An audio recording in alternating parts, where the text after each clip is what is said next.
जो पहले मैंने 22-23 बरस भारत में बिताए हैं, उनका असर मेरे व्यक्तित्व पर इन 40 इन सालों 40 से सालों से अधिक रहेगा। नीरज जी की मुझे याद आ रही है कि जिस दिन वो चलने वाले थे तो उन्होंने ही मुझे कहा कि जाओ एक कुछ कागज और पेन लेकर आओ। तो फिर नीरज जी ने वहीं पर वो जमीन में बैठ के उन्होंने बहुत प्यारा सा पत्र लिखा। जहाँ तक लोगों को जोड़ने का सवाल है, वो मेरा उसमें कह लो कि निजी स्वार्थ है। नमस्ते। मेलोडियस लिरिकल जर्नी की ओर से मैं स्वरांगी सानी, भुवन सरवटे और अमित जोशी आप सबका बहुत बहुत स्वागत करते हैं। हम संवादी लहजा में आपको अलग अलग व्यक्तित्वों से मिलाते रहते हैं। आज हम मिलने जा रहे हैं एक ऐसे व्यक्तित्व से जिसे हम कह सकते हैं कि सच में बहुआयामी व्यक्तित्व है उनका। पेशे से इंजीनियर है, करते कविता है, रहते अमेरिका में है, बात हिंदी में करते हैं। ये सबका एक मिश्रण या कॉम्बिनेशन यदि कुछ बनता है तो उसका नाम है अनूप भार्गव जी। नमस्ते, आपका बहुत बहुत स्वागत है। नमस्ते स्वरांगी, और बहुत बहुत धन्यवाद मुझे ये अवसर देने के लिए। आपकी पहचान इंजीनियर के रूप में कितने लोग आपको जानते हैं या कवि के रूप में आपको कितने लोग जानते हैं? मुझे ऐसा लगता है कवि के रूप में आपकी पहचान ज्यादा विस्तृत है। हाँ, इंजीनियर के रूप में तो बस जो मुझे काम पे जहाँ जाता हूँ वहीं पे मुझे जाना जाता है, और कवि के रूप में कह लीजिए या हिंदी प्रेमी के रूप में कह लीजिए, वो मेरी पहचान कुछ ज़्यादा बन गई है, मैं कहूँगा। क्या ये आपको हमेशा एक दिक्कत आती है कि यदि आप जहाँ इंजीनियर हैं तो आपको कहा जाता है अरे ये तो कवि है, और आप जहाँ कवि है तो आप कहा जाता है अरे ये तो इंजीनियर है। जब आप भारत में होते तो आपको कहा जाता है अरे ये तो अमेरिका से है, अमेरिका में होते तो कहा जाता है अरे ये तो देसी है। क्या ये दिक्कतें आपको आती है? नहीं, ऐसी कोई विशेष दिक्कत नहीं आती, क्योंकि जहाँ मैं इंजीनियर हूँ, या मैं वास्तव में मैं कंप्यूटर इंजीनियर हूँ, जी। है ना, तो वहाँ पर मेरा जो कवि पक्ष है वो कभी उभर के आता ही नहीं, लोगों को मालूम ही नहीं है, क्योंकि मैंने कभी बताया भी नहीं लोगों को। और जहाँ तक भारत में मेरे कवि पक्ष का सवाल है, तो वो मैं लोगों को कहता हूँ कि कंप्यूटर साइंस मेरा प्रोफेशन है और कविता मेरा पैशन है, और मेरी जो पूरी जिंदगी रही है वो इन दोनों को आपस में मिलाने की रही है। इसलिए आपकी बहुत सारी कविताएं गणित को लेकर, भौतिकी को लेकर जो कविताएं आपकी आती है वो इस तरह से रच बस गई हैं आपके अंदर, गणित और कविता की दोनों साथ साथ आते रहते हैं। हाँ, वो कुछ स्वाभाविक रूप से आ ही गई हैं, क्योंकि मैंने कविता में भी विज्ञान को, भावनाओं को कविताओं से मिलाने की कोशिश की है। ये जो दूरदृष्टि आपके पास है, तो आप वो दूरदृष्टि, आपको क्या लगता है कि आपको विज्ञान ने वो दूरदृष्टि दी है कि आपने कविता कोश उस जमाने में विचार कर लिया था कि कहीं ना कहीं आपको हमेशा एक लगता रहा है कि संचयन होना चाहिए किससे साहित्यकारों के, आप अभी जो आप वर्तमान में कर रहे हैं, कि आपको हमेशा एक लगता रहा है कि संग्रहित होना या डॉक्यूमेंटेशन होना बहुत ज्यादा जरूरी है? ये आपको क्या विज्ञान की वजह से ये सोच आपकी निर्मित हुई? हाँ, निश्चित रूप से ये तो जो मेरी जो बेसिक ट्रेनिंग रही है वो तो विज्ञान में ही रही है, और विज्ञान आपको हर चीज को एक वैज्ञानिक तरीके से सोचना सिखाता है। दर्ज करना वो, और वो चीज जो है दर्ज करना तो एक बात है, लेकिन उसके अलावा एक जो सोच है आपकी, एक वैज्ञानिक दृष्टि से सोचने की, तो वो हमेशा काम आती है। और क्योंकि विज्ञान मेरा विषय रहा है, तो और जो टेक्नोलॉजी जिसको मैं कहूँगा मेरा विषय रहा है, तो मेरा प्रयास यही रहा है कि मैं टेक्नोलॉजी का प्रयोग करते हुए मेरा जो हिंदी के प्रति प्रेम है उसको मैं आगे बढ़ाऊं, और यही मेरी कोशिश रही है। कविता कोश रहा हो, या कविता की पाठशाला रही हो, हिंदी से प्यार है, या अनन्य। कविता ई कविता रही हो, जो मेरा पहला प्यार था। 2003 में हमने शुरू किया, जबकि इंटरनेट भी ठीक से नहीं था, यूनिकोड नहीं था, फेसबुक नहीं थी, व्हाट्सएप ग्रुप्स नहीं हुआ करते थे। तो ये हमने 2003 में मैंने ई कविता शुरू किया, जिसमें कि विश्व के सभी कविता प्रेमियों को आपस में जोड़ने का प्रयास था। ये आप कितने आशान्वित थे कि ये ई कविता या ई पोर्टल इतना चलेगा? ये मतलब, या तो कविताएं अभी देखेंगे तो आप देखेंगे कि जो लोग इस वर्चुअल इसमें नहीं है वो शायद से सर्वाइव ही नहीं कर रहे हैं, ऐसी स्थिति आ गई है। पर 2003 में हम किसी को कहते हैं तो ऐसा लगता है कि अरे कितने लोगों के पास है। जैसे एक हमारे बचपन में होता था कि टेलीफोन क्यों चाहिए, अरे किसके पास टेलीफोन है, आप किससे बात करोगे टेलीफोन पे? तो उस जमाने में 2003 में ये नेट का हाल था। हाँ, नहीं सही कह रही हो, लेकिन क्योंकि मैं तकनीकी से जुड़ा हुआ था तो कह सकती हो कि मैं थोड़ा बहुत तो आगे देख सकता था कि इसका प्रभाव बढ़ेगा, दुनिया छोटी होगी इंटरनेट के द्वारा। तो और वो हुआ। तो और दूसरा मेरा ये रहता है कि मेरा जो भी, अब जैसे हमने ये कविता शुरू किया तो उसमें कोई हमारा इन्वेस्टमेंट तो था नहीं, है ना, कोई हमने राशि खर्च नहीं की, कोई कुछ नहीं किया। तो हमने कहा कि चलता है तो अच्छी बात है, नहीं चलेगा तो नहीं चलेगा। तो मैंने अपनी जितनी भी परियोजनाएं हैं हमने कुछ इसी कारण से शुरू हो सकी कि हमने कहा कि सफलता असफलता तो बाद में पता लगेगी, लेकिन प्रयत्न तो करना चाहिए। आप जब यूएस गए थे या अभी की जो पीढ़ी यूएस जाती है तो उसे हमेशा लगता है मुझे अमेरिका से प्यार है, हिंदी से प्यार है, वहां पे जाके जन्मा या आपको हिंदी से प्यार पहले से था? हाँ, जहाँ तक मेरा सवाल है, मुझे तो हिंदी से प्यार रहा, बचपन से रहा। और उसके बारे में अगर तुम जानना चाहोगी तो मैं बता सकता हूँ कि मैं इंजीनियरिंग में अपनी इच्छा से नहीं गया था। जी। मुझे, मैं अगर कहना चाहूँ तो मुझे ज़बरदस्ती भेजा गया था उसमें, है ना। तो हिंदी से मेरा प्यार शुरू से रहा और वो इंजीनियरिंग करने के बावजूद भी इंजीनियरिंग कॉलेज में पिलानी में जहाँ मैंने पढ़ाई की, वहाँ भी मेरा प्यार बना रहा। मैं वहाँ की हिंदी पत्रिका जो होती थी उसका संपादक रहा, वहाँ की जो साहित्य सभा होती थी, डिबेटिंग क्लब होता था, उसका मैं सेक्रेटरी रहा। तो हिंदी से प्यार मेरा बना रहा। जहाँ तक अमेरिका के दिनों का सवाल है, मैं स्वीकार करूँगा कि जो शुरू के संघर्ष के साल थे, उन दिनों मेरा हिंदी के प्रति, मैं ये नहीं कहूँगा कि प्यार कम हुआ, लेकिन जो काम थे वो थोड़े से रुक गए, मैं नहीं कर पाया। लेकिन एक बार वहाँ पे सेटल होने के बाद फिर से मैंने हिंदी के प्रति जो मेरे जो परियोजनाएं थी उन सबको शुरू किया। आप जो बात कर रहे थे कि आपके संघर्ष के दिनों में आपको थोड़े से आप विमुख हुए, तो मुझे लगता है कि शायद से हिंदी हमें जड़ प्रदान करती है और अंग्रेजी हमें वो आकाश प्रदान करती है कि हम उसमें उड़ पाए या पंख दे पाती है। हाँ, कुछ हद तक जो तुम कह रही हो सही है। इसी बात को मैं दूसरे शब्दों में कहूँ तो यूं कि जब हम अपनी जड़ों से दूर होते हैं जी। तब हमें एक ठोस आधार की जरूरत महसूस होती है, और हिंदी हमें वो ठोस आधार देती है, अपनापन या अपने घर की एक अपनापन देती है। हाँ, ये भी कह सकते हैं एक अपनी जड़ें देती है। क्योंकि चलिए इस बात को अगर मैं यूं कहूँ कि मुझे अमेरिका में रहते हुए 40 बरस हो गए हैं, जी। है ना। लेकिन और जब मैं अमेरिका गया था तो मेरी उम्र 22-23 बरस थी। लेकिन जो पहले मैंने 22-23 बरस भारत में बिताए हैं, उनका असर मेरे व्यक्तित्व पर इन 40 सालों से अधिक रहेगा, है ना। तो जब हम जाते हैं बाहर तो हम जड़ें तलाश करते हैं और वो जड़ें हमें भारत में ही मिलेंगी। या वहां भी मिलती है आपको? वहां पे इतना आपने कहते हैं लोग मिलते गए, कारवां बनता गया, तो आपको ऐसे लोग मिलते गए या आपका व्यक्तित्व ऐसा था आपके मतलब ऐसा आपके पास में ऐसा आपने वहां भी तो जड़ें आपकी बहुत विस्तृत हो गई हैं? नहीं, जड़ें विस्तृत हो गई हैं, गहरी दोस्त बन गए हैं, लेकिन गहरी नहीं हुई हैं। वो अपनापन, वो जो यहाँ की जो मिट्टी से लगाव है, वो बात 40 बरस के बाद भी नहीं आ पाई है। क्या नई पीढ़ी को आप ये देने के लिए खेल खेल में हिंदी जो आपने शुरू किया प्रकल्प, ये वहाँ के उन बच्चों के लिए है जो हिंदी से भी दूर हो रहे हैं, अपनी संस्कृति से भी दूर हो रहे हैं?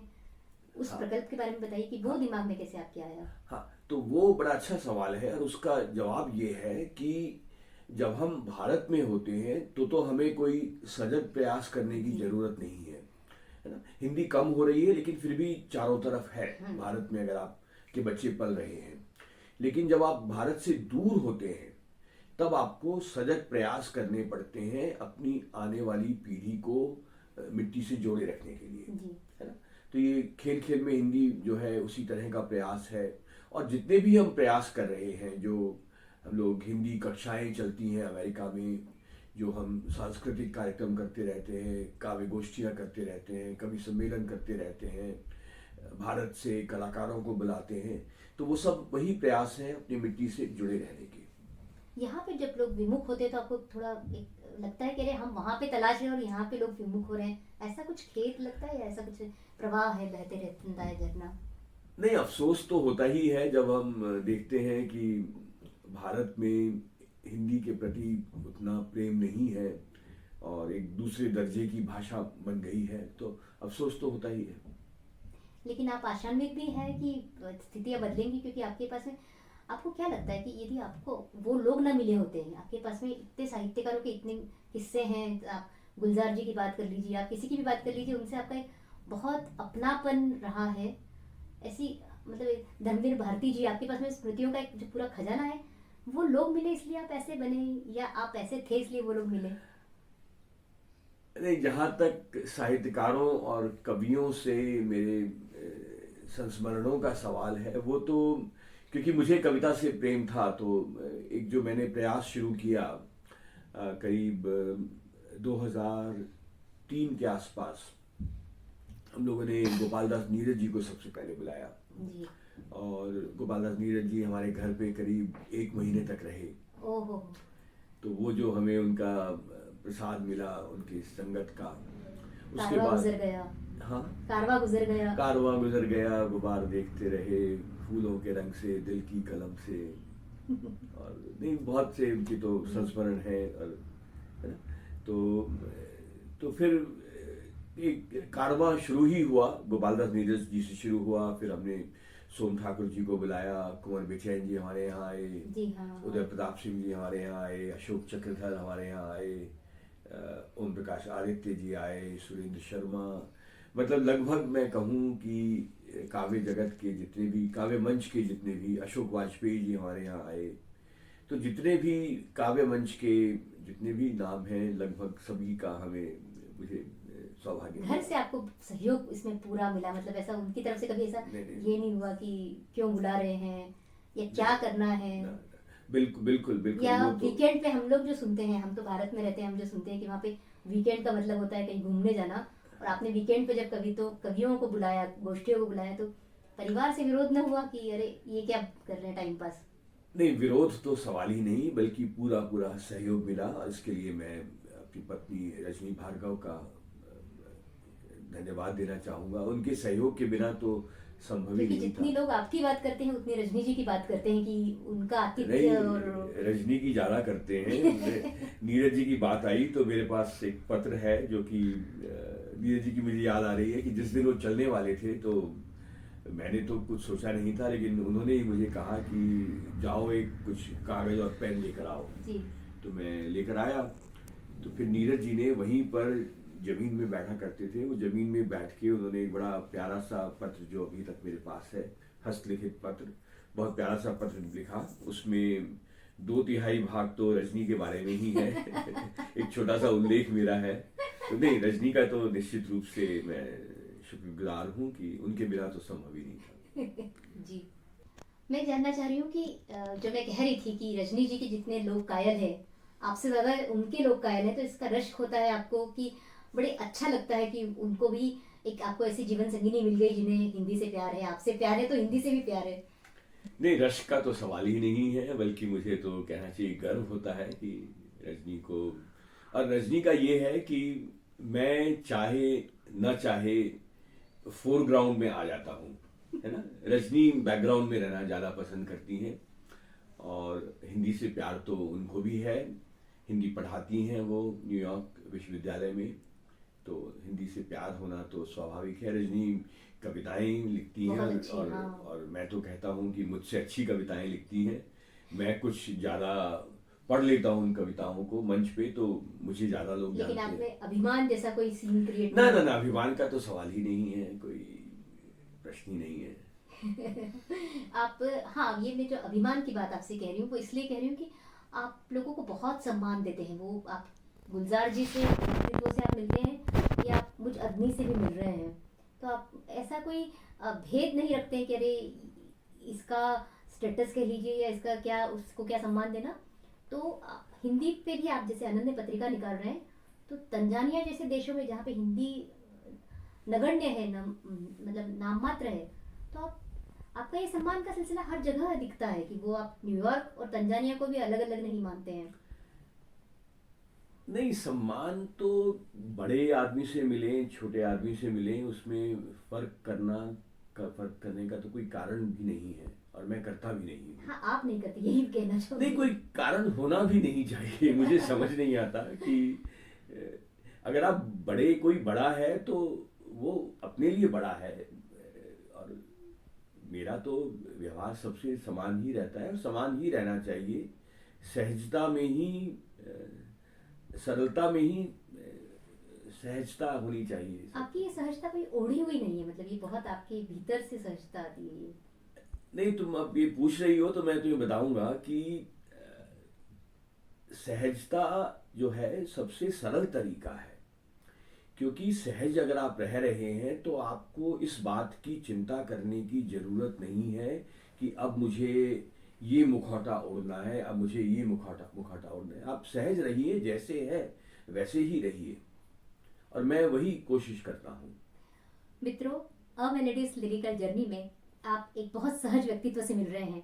ये सच में इतने सहज है कि गुलजार जी ने इनकी कविता पढ़ी है, लेकिन मुझे बहुत बताते हुए खुशी हो रही है कि इन्होंने हमारे चैनल पर मेरी कुछ कविताएं पढ़ी है। आप यदि उन कविताओं को सुनना चाहें तो हमारे चैनल को तुरंत सब्सक्राइब कीजिएगा। ये हमारा अ मेलेडियस लिरिकल जर्नी एक बहुत अनूठा चैनल है, जिसे मैं, स्वरांगी साने, भुवन सरवटे और अमित जोशी, हम तीनों मिलकर चलाते हैं। आइए बातचीत का सिलसिला आगे बढ़ाते हैं। मैं जो आपसे कह रही थी कि जिस खुशी की मैं बात कर रही थी कि आपने मेरी कविताएं पढ़ी है और उन कविताओं को एक अलग आयाम मिल गया, लेकिन आपकी कविताएं गुलजार जी ने पढ़ी, और तो आपको क्या लगता है कि वो कविताओं को नया आयाम मिल गया? हम उस पर आएंगे, लेकिन उसके पहले मैं जो बार बार अनन्य की बात कर रही हूँ, तो अनन्य एक अपने आप में नाम ही इतना अनन्य है, तो वो अनन्य है क्या? वो अनन्य की शब्द की उत्पत्ति से लेके आप उसका पूरा एक बताइए हमारे दर्शकों को। हाँ, तो ये जो प्रयास हम लोगों ने शुरू किया, करीब 1.5 बरस हो गया है हमें, और ये मेरा ही एक स्वप्न कह लो, या एक दिन हम लोग ऐसे ही बैठे थे, न्यूयॉर्क में जो कॉन्सुलेट जनरल हैं वो हिंदी के प्रेमी हैं, तो एक दिन ऐसे ही बात हो रही थी तो मैंने उनको सुझाव दिया कि आपकी जो वेबसाइट है वहाँ पर इतने लोग आते हैं, तो क्यों ना हम एक हिंदी पत्रिका शुरू करें वहाँ पे। तो उन्होंने, जैसा कि अंग्रेजी में कहते हैं कि he put the ball in my court, तो आपके उन्होंने पाले कहा में गेंद डाल दी। कि तो बाल दी, तो उन्होंने कहा कि आप शुरू करिए इसे, है ना। तो अब जब मैंने कह दिया था तो हमें शुरू करना ही था, तो हम लोगों ने न्यूयॉर्क में शुरू की पत्रिका, हिंदी पत्रिका। और फिर जब हमने न्यूयॉर्क में शुरू की तो हमने कहा कि क्यों ना इसी पत्रिका को दुनिया के और देशों में भी शुरू किया जाए, है ना। क्योंकि हमारी, जहाँ तक मेरी जानकारी है, भारत से बाहर किसी भी आधिकारिक वेबसाइट से निकलने वाली ये पहली पत्रिका थी, जी है जी। ना। और नाम का जो तुमने पूछा, तो अनन्य नाम दिया हमने। कोशिश थी कि अनन्य पत्रिका बने, जैसी अपनी तरह की एक अपनी अलग अनूठी पत्रिका। एक अनूठा प्रयास हो, है ना। तो ये हमने नाम चुना, और फिर हमने कहा कि हम इसको दुनिया के और देशों से भी निकालने अभी की अभी कितने कोशिश। देशों से चल रही है? हाँ, तो ये अभी हमारे 12 देश तो हो चुके हैं, और 3-4 देश हम लोग और जोड़ने की तैयारी में हैं। और जहाँ तक देशों का सवाल है, हमने जहाँ पे जो बड़े बड़े देश हैं जहाँ पर बहुत हिंदी भाषी हैं, वहाँ तो हमने शुरू करी ही है इसको। Australia, Canada, Britain, Germany, Singapore, जी। यूएई। लेकिन जो मुझे सबसे ज़्यादा खुशी, और अगर मैं कह सकूं कि गर्व होता है, वो हमें हुआ जब हमने इस पत्रिका को तंजानिया और केनिया जैसे देशों में शुरू किया। तो यहाँ पर एक हमारा जो एक विचार था, वो बड़ी विचारों में बड़ी स्पष्टता थी। तो हमें मालूम था कि तंजानिया और केनिया जैसे देशों में हमें कितने कहानीकार मिलेंगे, कितने कवि मिलेंगे, है ना। तो हमने कहा कि कोई बात नहीं, हम कोई साहित्यिक पत्रिका निकालें, ये ज़रूरी नहीं है। इन देशों में हिंदी का एक बीज बोना ज़रूरी है। और हमने कहा कि ये जो पत्रिका है वो एक हम बीज की तरह बो रहे हैं, जो कि आशा करते हैं कि कुछ समय के बाद वो बीज एक वृक्ष के रूप में पल्लवित होगा, और फिर उस वृक्ष के चारों तरफ हम उस देश के रीति रिवाज, उस देश के त्योहार, उस देश का इतिहास, उस देश का भूगोल, उस देश में हिंदी लेखन, उस देश में भारत के बारे में लेखन, चाहे वो हिंदी में ना भी हो। हमने कहा कि आप भाषा की चिंता नहीं कीजिए, आप चाहे स्थानीय भाषा में लिखिए या आप अंग्रेजी भाषा में लिखिए, हम उसका अनुवाद करवा लेंगे। बिल्कुल बिल्कुल, हाँ। क्योंकि आजकल अनुवाद, क्योंकि मैं तकनीक से जुड़ा हुआ हूँ और अनुवाद भी आजकल सरल हो गया है, तो हमने कुछ दूसरी भाषाओं से अनुवाद भी करवाए, है ना। तो इस तरह से इन देशों में पत्रिका चल रही है और हमें बड़ा खुशी होती है कि हम आपको विश्व हिंदी सम्मान इसी परिप्रेक्ष्य में मिला है कि आपने हिंदी के लिए पूरे विश्व में इतना बड़ा काम किया है। तो सम्मान को आप किस नजरिए से देखते हैं कि सम्मान आपको ऊंचा उठाता है या सम्मान आपको वो एक संतुष्टि भी देता है कि लैंडमार्क की तरह स्थापित होता है कि। अच्छा, एक बात तो मैं ये बताना चाहूँगा कि ये जो विश्व हिंदी सम्मान है ये मुझे 2015 में मिल गया था, जी, है ना। तो करीब 8 बरस हो गए हैं और मैं बड़े गर्व के साथ कह सकता हूँ कि मैंने इस सम्मान को मिलने के बाद जितना मैंने काम किया हाँ, है, लोग सम्मान मिलने के बाद रुक जाते हैं लोग कि रुक जाते हैं, नहीं मुझे कुछ एक ऊर्जा सी मिली कह सकते हैं। मैं ये नहीं कहूँगा कि अच्छा तो लगता ही है सम्मान का मिलना, लेकिन एक जिम्मेदारी कह लो या मैंने कुछ ऐसा महसूस किया कि अब तो कुछ करना चाहिए, है ना। और उसमें फिर सबका सहयोग मिला हमें। और अभी लोग बहुत व्यक्ति केंद्रित हो गए, स्व केंद्रित हो गए, आत्म केंद्रित हो गए हैं। मैं उस परिप्रेक्ष्य में भी आपको देखती हूँ तो आप बहुत सबको लेके चलने में, पता नहीं आप कितने लोगों को अपने साथ जोड़ते चले जाते हैं। ये ताकत उन लोगों से आपको मिलती है या कैसे, मतलब ये ताकत आती कहाँ से कि इतने लोगों की टीम, कितनी बड़ी आपकी टीम है, कितना विस्तारित आपका काम है। वो आप किस्से साहित्यकारों की बात कर लीजिए, आप हिंदी की पाठशाला, कविता की पाठशाला की बात कर लीजिए, आप खेल खेल में हिंदी, कितने लोग हैं। और आपने एक आपका शायद से अभी तक वो पाइपलाइन में एक प्रोजेक्ट है, हम उसकी बात यदि करें तो, कि नए कवियों को भी जोड़ने की आप कोशिश करते हैं कि जो नया लिख रहा है वो उसमें चलना सीख भी रहा नहीं हो, लड़खड़ा रहा है, तब भी आप उसको लेके चलते हैं। कैसे ये सब संभव हो पाता है? अच्छा, एक सच बात बताएं तुम्हें कि जहाँ तक लोगों को जोड़ने का सवाल है, वो मेरा उसमें कह लो कि निजी स्वार्थ है। आप में स्वार्थ है, ये हाँ, कोई विश्वास नहीं करेगा। नहीं, मैं इसको बताता हूँ। स्वार्थ ये है कि अगर मैं लोगों को नहीं जोड़ता हूँ तो ये सब संभव नहीं हो पाता है जी, तो मेरे जो स्वप्न हैं वो इसीलिए संभव हो पा रहे हैं कि लोग मेरे साथ जुड़ते रहे हैं। उसके लिए सहनशील होना बहुत जरूरी है। कितना आप, मतलब एक हाँ, संचालक हैं आप, अनुशासन भी है आपके इसमें, लेकिन वो हाँ, अनुशासन और सहनशीलता। हाँ, नहीं, सहनशीलता तो जरूरी है। और नहीं, मैं सहनशीलता से ज़्यादा मैं कहूँगा कि एक सेंस ऑफ फेयरनेस आप में होनी चाहिए, है ना। और ये मैं बहुत स्पष्ट उसमें कहता हूँ कि हम, क्योंकि हमारा तो बजट तो एब्सोल्यूट जीरो है। अ मेलोडियस लिरिकल जर्नी में हम बहुत छोटी छोटी कविताओं को भी बहुत आस्वाद लेते हैं उसका। बिटवीन द लाइन्स हमारा एक पूरा का पूरा श्रृंखला है जिसमें हम बहुत छोटी छोटी कविताओं पे बात करते हैं। लेकिन हमारे साथ ऐसे व्यक्तित्व बैठे हैं जो सच में बहुत छोटी कविताएं करते हैं और बहुत मानीखेज कविताएं होती हैं। उनकी विज्ञान को लेकर भी बहुत कविताएं हैं जो बहुत प्रसिद्ध कविताएं हैं। तो मैं ज़रूर चाहूँगी कि आप जाते जाते हमारे दर्शकों को कुछ कविताएं सुनाएं। अब विज्ञान कविताओं की बात हुई तो चलिए मैं एक गणितीय कविता सुनाता हूँ। और इस कविता के बारे में मुझे ज़्यादा अच्छी लगती है क्योंकि ये मुझे गुलजार साहब की उपस्थिति में पढ़ने का अवसर मिला था। और मैंने कई कविताएं सुनाई थी, लेकिन ये कविता जो थी वो गुलजार साहब ने पसंद की और मुझे शाबाशी मिली थी इसके लिए। जो लोग गणित से डरते हैं उनको शायद से कविता के जरिए गणित मधुर लगेगा अधिक। चलिए, तो मैंने इसमें कुछ गणित के प्रतीकों का प्रयोग किया है तो प्रेम कविता ही। तो कुछ वो इस तरह से है कि मैं और तुम वृत्त की परिधि के अलग अलग कोनों में बैठे दो बिंदु हैं। वाह, कल्पना कीजिए कि मैं और तुम वृत्त की परिधि के अलग अलग कोनों में बैठे दो बिंदु हैं। मैंने तो अपने हिस्से का अर्धव्यास पूरा कर लिया। वाह।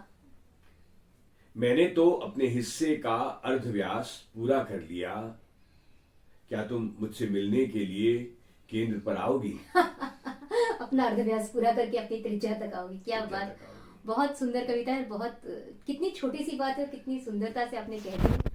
बहुत सुंदर। आप चलो एक जी। कविता और, मैं छोटी अपनी कविता पसंदीदा, हाँ आप अपनी ही पसंदीदा कविता कोई ही कविता लिखता सुनाइए। हूँ। ये तो हमने फरमाइशी कविता हो गई। चलिए एक मेरी कविता है रिश्ते। तो मैंने कुछ कहा कि रिश्तों को सीमाओं में नहीं बांधा करते, रिश्तों को सीमाओं में नहीं बांधा करते। रिश्तों को सीमाओं में नहीं बांधा करते, उन्हें झूठी परिभाषाओं में नहीं ढाला करते। वाह। उड़ने दो इन्हें उन्मुक्त पंछियों की तरह, एक बहती हुई नदी की तरह, तलाश करने दो इन्हें सीमाएं, खुद ही ढूंढ लेंगे अपनी उपमाएं। और अब अंतिम दो पंक्तियां जिसके लिए पूरी कविता लिखी गई है कि उड़ने दो इन्हें उन्मुक्त पंछियों की तरह, एक बहती हुई नदी की तरह, तलाश करने दो इन्हें सीमाएं, खुद ही ढूंढ लेंगे अपनी उपमाएं, और होने दो वही जो क्षण कहे, होने दो वही जो क्षण कहे, होने दो वही जो क्षण कहे, और सीमा वही हो जो मन कहे। आहा। होने दो वही जो क्षण कहे, सीमा वही हो जो मन कहे। बहुत बढ़िया, बहुत सुंदर, बहुत आनंद आ गया आपसे। आपने मन की बात की पूरे मन से। मैं स्वरांगी साने, भुवन सरवटे, अमित जोशी और हमारी पूरी टीम, अ मेलोडियस लिरिकल जर्नी की पूरी टीम आपका बहुत बहुत धन्यवाद देते हैं कि आपने इतना सारा समय हमारे लिए निकाला। मित्रों, हमारे चैनल से जुड़े रहिएगा। संवादी लहजा के तहत हम अलग अलग व्यक्तित्वों से आपको मिलवाते रहते हैं। आज हमारे साथ थे अनूप भार्गव जी, जो खास यूएस से हमारे लिए यहाँ पधारे हैं। ऐसा कहने में कोई अतिशयोक्ति नहीं होगी। बहुत बहुत धन्यवाद। बहुत बहुत धन्यवाद मेरी तरफ से भी, मुझे बहुत अच्छा लगा बहुत इस धन्यवाद। आत्मीय बातचीत से।